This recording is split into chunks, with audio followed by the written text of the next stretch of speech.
Good morning children. बच्चों, आज हम हिंदी साहित्य में पाठ 13 मिर्च का मज़ा और पाठ 14 कौन सा है हमारा बच्चों? पाठ 14 सबसे अच्छा पेड़ का पुनरावृत्ति कार्य करेंगे। ठीक है, इसका हम फिर से आज रिवीजन करेंगे। तो सबसे पहले हम करेंगे मिर्च का मज़ा। तो ये क्या है बच्चों? हमारी क्या है बताइए? कविता। ठीक है, तो मिर्च का मज़ा हमारी क्या है? कविता है।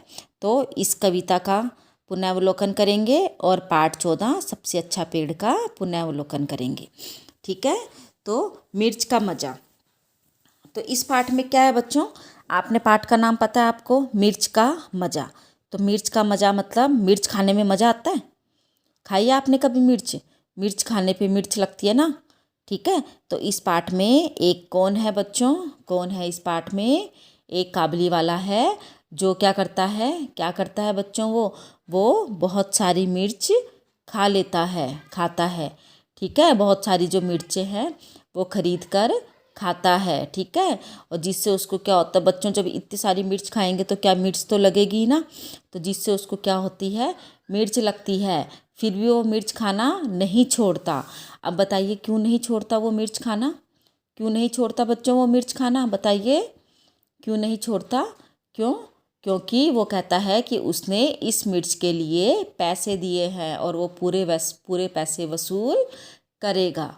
ठीक है, समझ आया बच्चों? तो इसलिए वो जो मिर्च खाना है वो उसको नहीं छोड़ता है। तो इसलिए इस पाठ का नाम रखा है और उसको मिर्च खाने से मिर्च लगती है। ठीक है, इसलिए उसकी आँखों से पानी निकलता है। तो इसलिए इस पाठ का नाम रखा है मिर्च का मज़ा। ठीक है, तो चलिए एक बार मैं आपके साथ ही आप मेरे साथ ये कविता पढ़िए। ठीक है, मिर्च का मज़ा। फिर मैं आपको इस कविता का सार समझाऊंगी। ठीक है, एक बार फिर से। तो ये हमारा रिवीजन वर्क है। ओके, ठीक है बच्चों, चलिए साथ साथ आप भी पढ़ेंगे। ठीक है।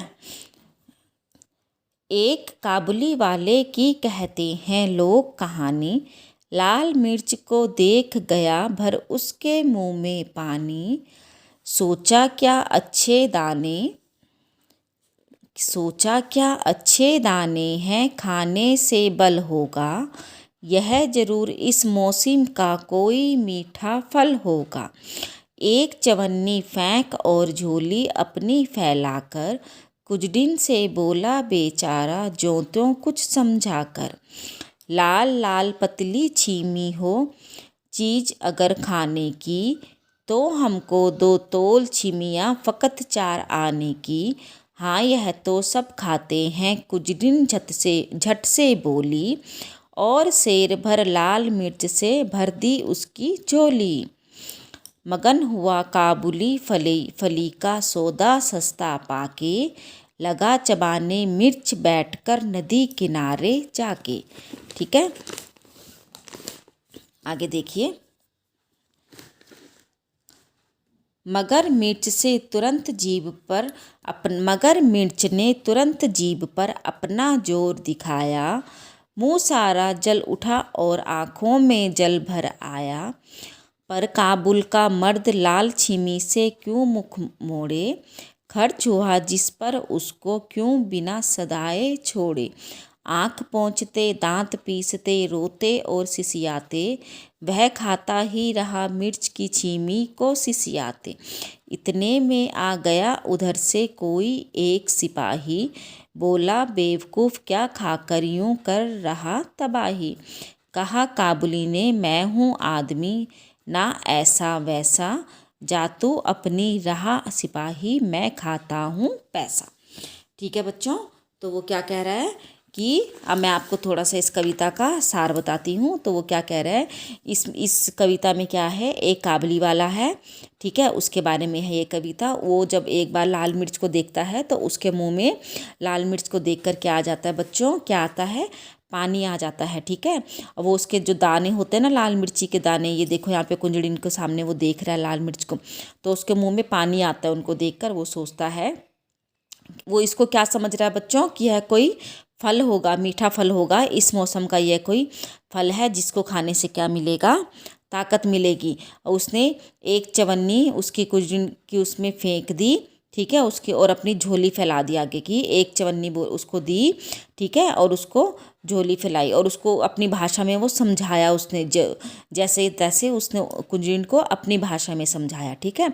उसने कहा कि अगर ये जो लाल लाल ये छीमी है ना, पतली पतली, वो इसको छीमी कह रहा था, ठीक है। छीमी, छीमी मतलब वो जो फलियाँ होती है ना, कि हाँ अगर ये खाने की चीज़ है तो मुझे तोल कर इनको दे दो।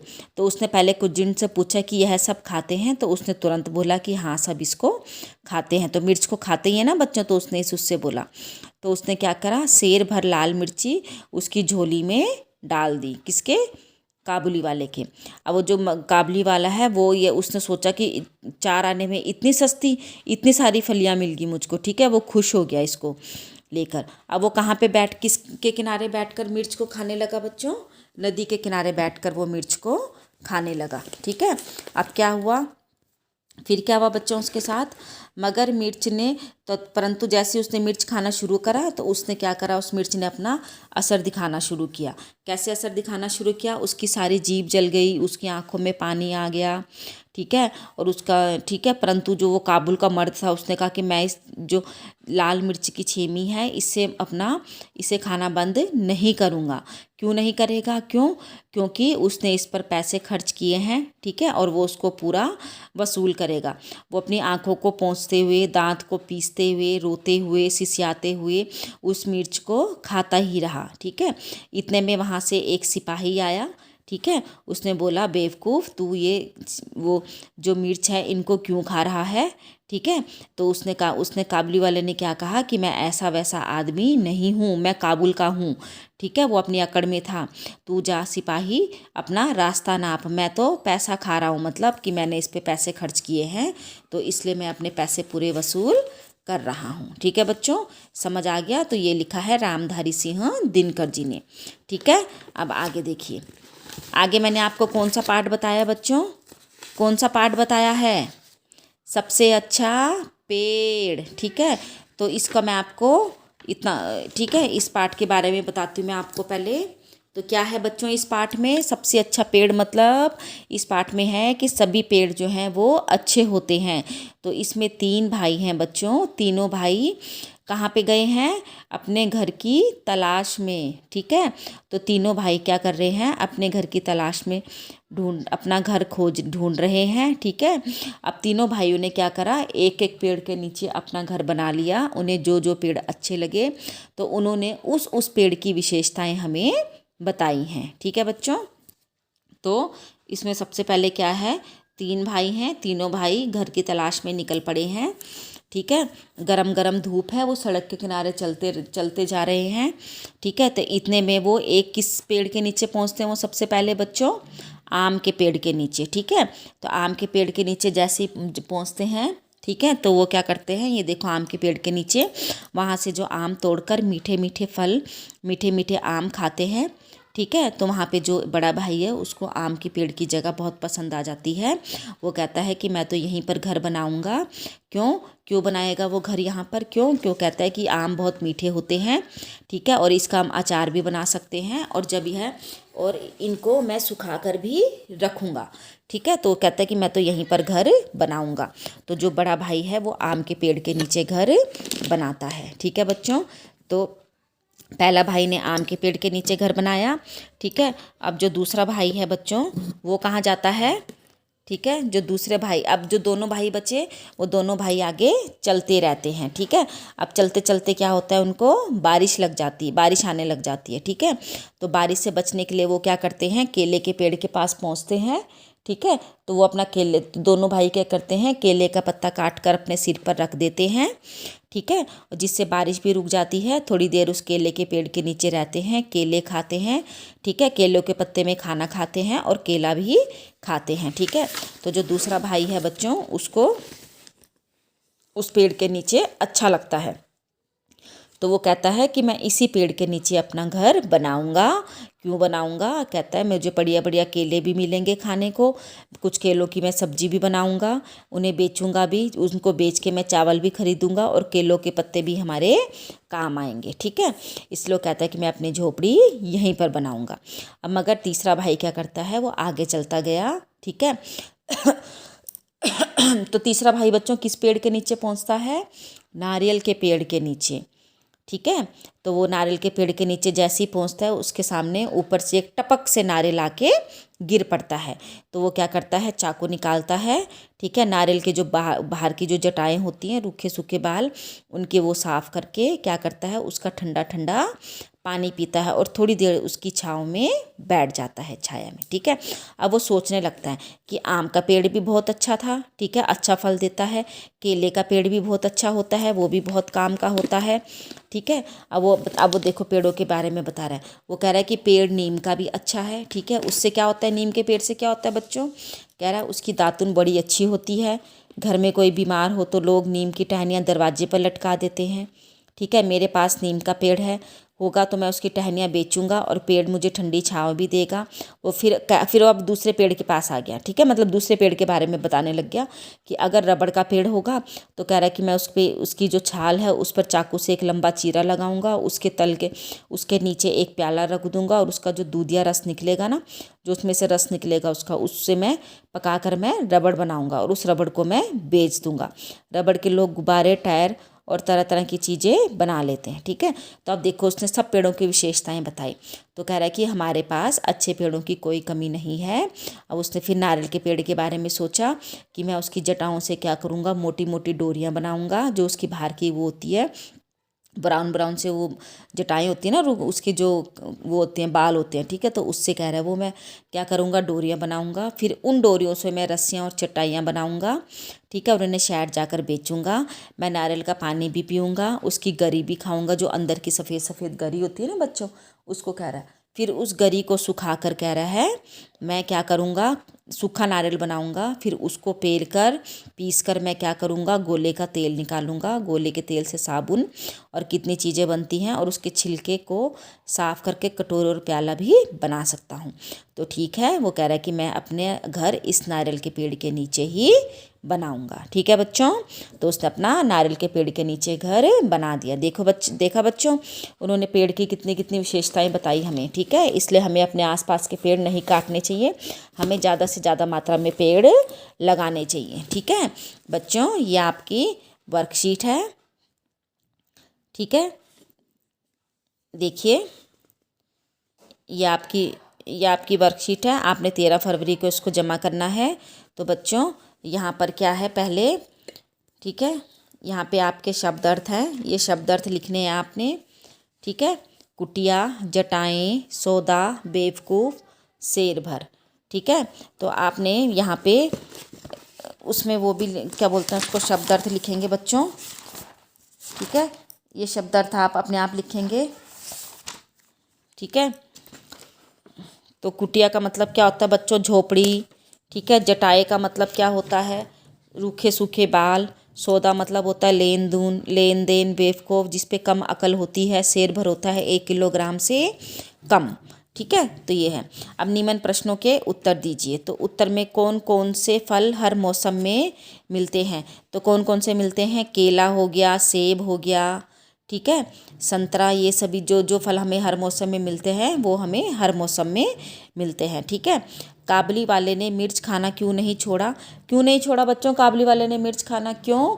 काबली वाले ने, आप कैसे लिखेंगे, मिर्च खाना इसलिए नहीं छोड़ा क्योंकि उसने इस मिर्च के पैसे दिए थे और उसने कहा कि वह पूरे पैसे वसूल करेगा। ठीक है, इसलिए उसने मिर्च खाना नहीं छोड़ा। आगे देखिए, निम्न कविता की पंक्तियों बच्चों, कविता मिर्च का मजा की कोई 4 पंक्तियाँ लिखकर उसकी सप्रसंग व्याख्या कीजिए। बच्चों आपने जो आपका मिर्च का मजा पाठ है, ठीक है, आपका यह पाठ है मिर्च का मजा, जो कविता है बच्चों आपकी, ये देखिए, इसमें से आपने कोई भी 4 पंक्तियाँ लिखनी हैं कविता की। ठीक है, और सिर्फ उन्हीं 4 पंक्तियों का आपने क्या करना है, सप्रसंग व्याख्या करनी है। ठीक है, तो सप्रसंग व्याख्या कैसे होती है बच्चों, मैं समझाती हूँ आपको सप्रसंग व्याख्या कैसे होती है। ठीक है, देखिए मैं आपको इस पेज पर लिख के बताती हूँ। जैसे जैसे बच्चों मैं यहाँ पे आपको इन 4 लाइनों की लिख के बताऊंगी, सप्रसंग व्याख्या लिख के बताऊंगी, उसके बाद व्याख्या आप अपने आप लिखेंगे। तो सबसे पहले आप 4 लाइनें लिखेंगे बच्चों कविता की, उसके बाद आप लिखेंगे सप्रसंग। ठीक है, सप्रसंग होता है बच्चों उस कविता का थोड़ा सा इंट्रोडक्शन। ठीक है, तो आप कैसे लिखेंगे, आप जरूर लिखेंगे, आपके एग्जाम में भी आएगा बच्चों ऐसे, यह कविता, ठीक है, मिर्च का मज़ा हमारी हिंदी की पाठ्य पुस्तक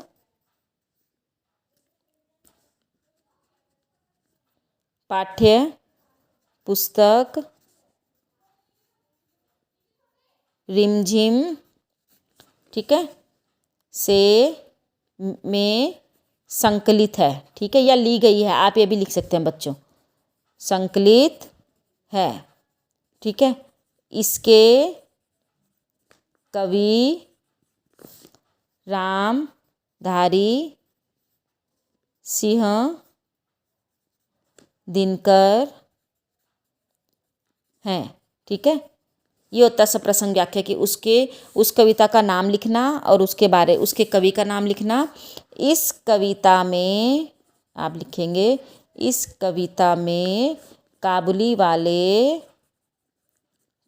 वाले और मिर्च का वर्णन किया गया है। ठीक है, समझ आ गया आपको, इतना आप सप्रसंग व्याख्या लिखेंगे, उसके बाद लिखेंगे आप जो आप पोएम की लाइन है ना, पंक्तियाँ, उसकी व्याख्या, तो उसकी व्याख्या लिखेंगे। उसके बाद जैसे है, एक काबुली वाले की कहते हैं लोग कहानी, लाल मिर्च को देख गया भर उसके मुंह में पानी। ठीक है, तो अब आप उसके बारे में लिखेंगे कि एक काबुली वाला है, उसकी लोग कहानी सुनाते थे। ठीक है, तो ऐसे आप उस जो 4 पंक्तियाँ, सिर्फ 4 पंक्तियों की लिखेंगे बच्चों, मैं चेक करूँगी आपका। ठीक है, जब आप अपना ये होमवर्क सेंड करोगे। ठीक है, तो आप उसके बारे में लिखेंगे कि वह क्या था। ठीक है, उसके बारे में कि काबुली वाला है, लोग उसकी इस कविता में एक काबुली वाले की कहानी सुना रहे हैं। ठीक है, उसको लाल मिर्च को देखकर उसके मुंह में पानी आ गया, तो ये आपने लिखना है। ठीक है, सिर्फ जितनी पंक्तियाँ लिखेंगे आप उतनी पंक्तियों का ही वर्णन करेंगे। ठीक है, सारी का नहीं करेंगे। आगे देखिए, सही कथन पर सही और गलत कथन पर गलत का निशान लगाकर गलत कथन का सही उत्तर लिखेंगे। ठीक है, आगे भी आप इसको ध्यान से पढ़ेंगे कि गलत कथन का सही उत्तर लिखेंगे, तो जो गलत होगा उसका आप सही उत्तर लिखेंगे। ठीक है, तो देखिए, नाना जी बच्चे को सांप के काटने पर अस्पताल लेकर गए थे, तो अस्पताल लेकर गए थे नहीं, क्या है ये, गलत है। ठीक है, इसका सही उत्तर क्या लिखेंगे, सही उत्तर क्या है इसका, नाना जी बच्चे को झाड़ फूंक वाले आदमी के पास लेकर, एक मैं आपको बता दिया गए थे। ठीक है, आगे ऐसे आप ऐसे लिखेंगे, सिपाही के कहने पर सिपाही के कहने पर काबुली वाले ने मिर्च खाना छोड़ दिया, तो गलत, नहीं, सिपाही के कहने पर काबुली वाले ने मिर्च खाना नहीं छोड़ा, क्योंकि उसने कहा था उसने इसके लिए पूरे पैसे दिए हैं। ठीक है बच्चों, आगे देखिए, बच्चे ने सांप को नारियल के खोल में बंद कर दिया। ठीक है, तो कर दिया था तो सही। ठीक है, इसका उत्तर नहीं लिखेंगे कि हाँ ये सही है। ठीक है, प्रस्तुत चित्र का वर्णन पाठ के आधार पर कीजिए। तो आपका ये जो चित्र है आपने इसका वर्णन पाठ के आधार पर करना है, ठीक है। ये आपको बच्चों ये चित्र दिया जाएगा इसमें, तो इस चित्र का वर्णन आपने पाठ के आधार पर करना है। पहले आपने लिखना है कि जो प्रस्तुत चित्र है वह हमारे हिंदी की पाठ्य पुस्तक रिमझिम में से पाठ 14 सबसे अच्छा पेड़ से लिया गया है, इस तरह लिखेंगे आप, ठीक है। तो इस पाठ में 3 भाई हैं, तीनों भाई अपना घर अलग अलग पेड़ के नीचे बनाते हैं, ठीक है। तो इस चित्र के अनुसार पहला भाई आम के पेड़ के नीचे अपना घर बनाकर वहीं रुक जाता है। दोनों भाई आगे चल पड़ते हैं घर की तलाश में। चलते चलते बारिश होती है, तो बारिश से बचने के लिए क्या करते हैं, वो केले के पत्ते तोड़ते हैं जिससे वे ढककर अपने शरीर को ढका लेते हैं, ठीक है। तो आपने ऐसा लिखना है। और वो केले उसके बाद जब बारिश रुक जाती है, ठीक है, तो बारिश रुकने के बाद वो उसी पेड़ के नीचे बैठ जाते हैं और उस केलों के पत्ते पे खाना खाते हैं। और क्या कहते हैं, दूसरे भाई को केले के पेड़ के नीचे बहुत पसंद आता है, ठीक है। तो आपने ऐसे इस चित्र का वर्णन करना है, ठीक है बच्चों। समझ आया आपको? धन्यवाद।